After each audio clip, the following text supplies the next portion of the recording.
Salut la brigade, je vais vous expliquer comment j'ai procédé pour faire mes recherches de biens immobiliers. Je vous parlerai des zones où j'ai recherché, des critères de recherche et je partagerai avec vous quelques outils sympas. Comment j'ai trouvé mon premier investissement locatif? En fait, j'ai tout simplement appelé un agent immobilier et je lui ai dit que je voulais visiter un bien que j'ai vu sur le Bon Coin. Il m'a demandé ce que je voulais en faire, donc je lui ai dit c'est pour un investissement locatif, c'est pour faire une colocation. Et là, il me dit j'ai un bien qui vient de revenir suite à un refus de prêt qui me semble plus adapté pour une colocation.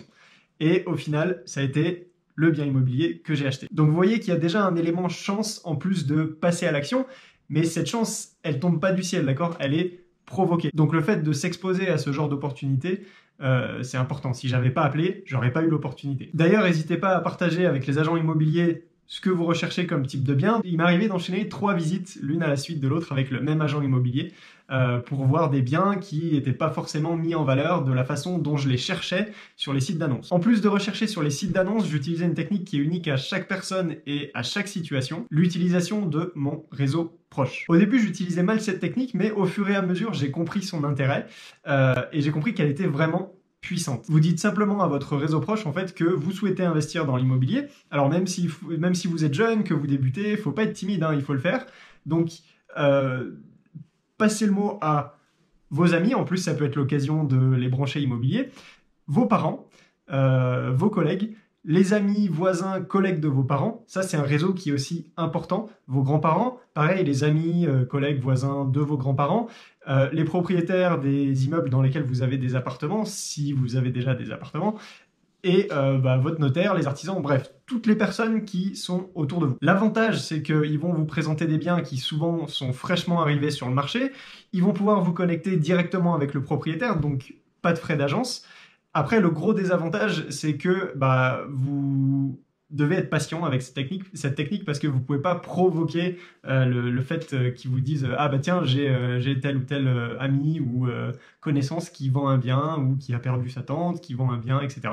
Voilà. Moi personnellement, le réseau proche de ma famille m'a apporté la visite de 2 biens immobiliers, un qui était très bien placé dans le centre de Saint-Étienne, sur lequel j'ai d'ailleurs fait une offre qui a été refusée, et un deuxième avec une vue magnifique de Saint-Étienne. Je vous affiche la vue là. Pour ce bien, j'avais regardé vraiment l'aspect locatif et il y avait beaucoup de charges, donc j'ai pas fait d'offre. Mais en y repensant après, je pense qu'il y avait quelque chose à faire en achat-revente, sachant que c'est un appartement qui était un petit peu vieux.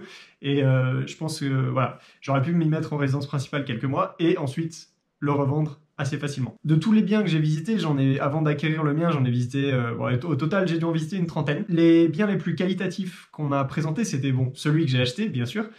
Donc là, c'était le fruit de mes recherches. Et les 2 autres qui ont été suggérés par mon réseau proche. Donc vous voyez l'importance de bien en parler autour de vous et de dire que vous recherchez activement à investir dans l'immobilier. Où est-ce que j'ai recherché mes biens immobiliers? Déjà dans des zones qui étaient proches de l'endroit où j'habitais, ce qui me semblait le plus convenient, ok, je vais vous le faire en anglais, des fois j'ai pas les mots français qui sortent, et des zones que je connaissais. Au tout début, j'ai commencé en allant faire des visites sur Reims parce que c'est proche de Paris et j'étais sur Paris, mais je me suis vite vu contraint par le fait que je ne connaissais personne sur place, donc c'était un peu galère, et aussi le fait que je connaisse mal les quartiers, même si c'est des choses qui s'apprennent et j'ai vraiment appris en visitant Reims et en posant des questions. Après, je me suis dirigé dans un département où j'ai grandi et où mes parents habitent, la Loire, donc le 42, c'est là où il y a la ville Saint-Étienne, là où j'ai investi, et j'hésitais pas à aller dans les grandes villes, Saint-Étienne, il n'y a pas beaucoup de grandes villes dans le 4-2, hein, et dans les autres petites villes et éventuellement les départements annexes. Donc j'hésitais pas à faire quelques kilomètres pour visiter des biens qui pouvaient me sembler intéressants. Dans les petites villes, je cherchais surtout des immeubles de rapport et dans les grandes villes, des studios ou des grands appartements pour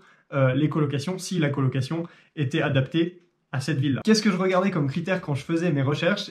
Déjà, le prix au mètre carré, j'essayais de définir dans la ville que je visitais des prix au mètre carré par zone et par type de bien pour savoir où je me situais en fonction de l'annonce. Donc ça, à force de pratiquer, hein, c'est des choses que je faisais tous les jours, je regardais tous les jours les annonces.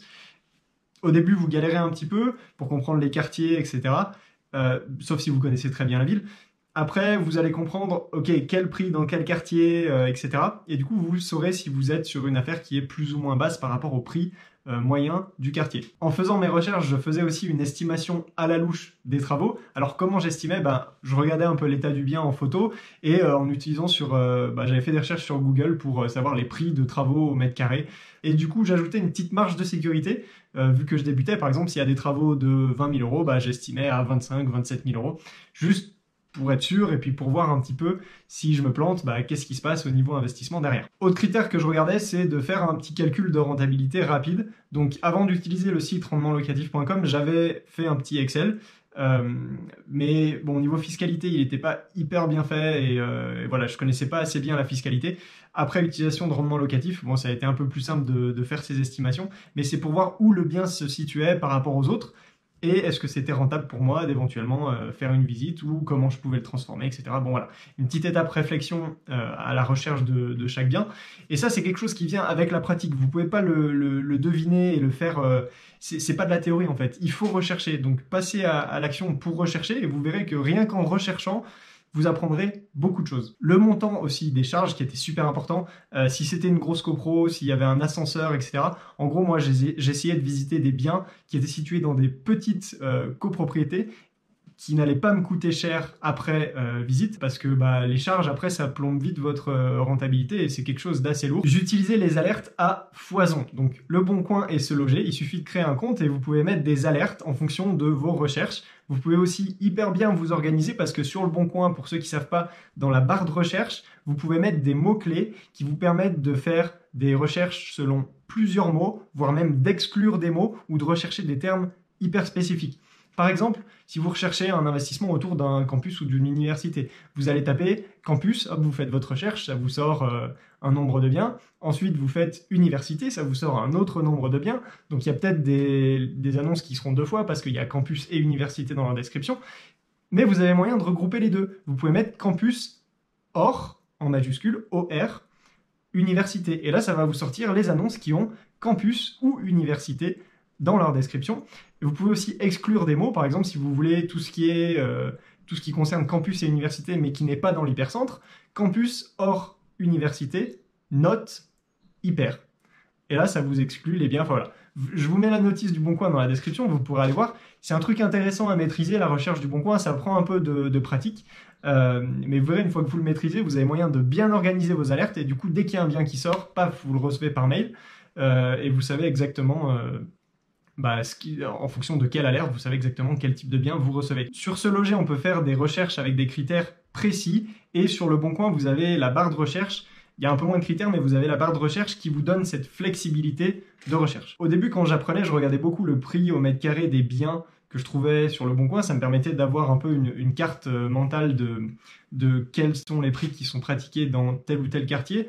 Je regardais également le prix à la location des biens similaires pour avoir un ordre d'idée. Donc si vous cherchez une colocation dans un quartier précis, vous pouvez regarder quels sont le prix des chambres. Donc vous faites comme si vous étiez locataire, vous recherchez appartement à louer ou colocation et vous voyez le prix. Donc ça vous permet de faire des calculs après de rentabilité un peu plus rapidement. C'est quelque chose qui à l'époque me prenait environ 2 heures par jour, donc j'y consacrais quand même pas mal de temps. La recherche, ça demande beaucoup de temps. C'est pour ça que c'est important de bien s'organiser avec les alertes. D'ailleurs, il m'arrivait de prendre des fois un jour de congé pour aller visiter des biens, donc le vendredi ou le lundi, parce que le week-end, c'est toujours compliqué. C'est une étape longue, très longue.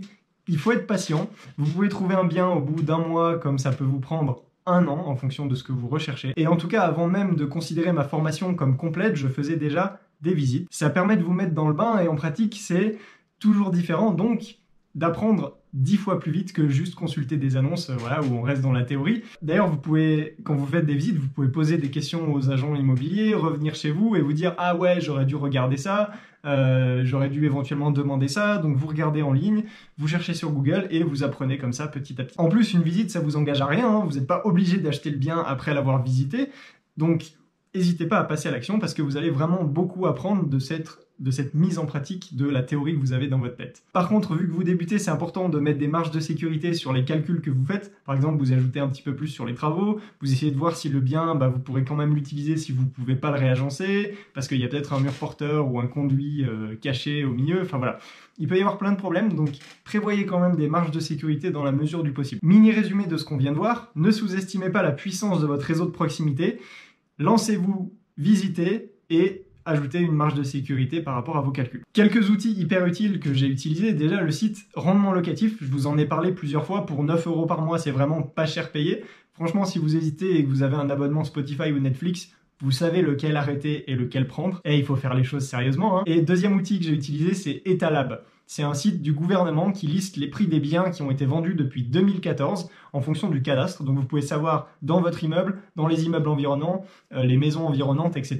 C'est vraiment informatif. Il y a Quentin qui a créé sur le forum un topic dédié à la liste d'outils qui peuvent être utiles pour l'immobilier. N'hésitez pas à aller y jeter un œil. Maintenant, après la recherche, il y a la visite. Si vous êtes intéressé par comment j'ai visité, les critères, qu'est-ce que j'ai regardé, voilà, comment je faisais mes visites, il y a la vidéo qui s'est affichée juste là, vous pouvez y cliquer dessus et aller voir. En attendant, je vous dis à la prochaine.